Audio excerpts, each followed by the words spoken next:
বিএনপির ভারপ্রাপ্ত মহাসচিব অ্যাডভোকেট রুহুল কবির রেজভী আহমেদ বলেছেন, নজরুলকে জাতীয় কবি হিসেবে রাষ্ট্রীয় স্বীকৃতি দিয়েছিলেন শহীদ রাষ্ট্রপতি জিয়াউর রহমান।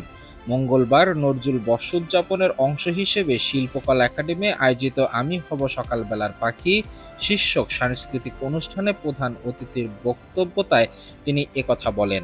এতে সভাপতিত্ব করেন একাডেমির মহাপরিচালক বরেণ্য কবি রেজাউদ্দিন স্টালিন।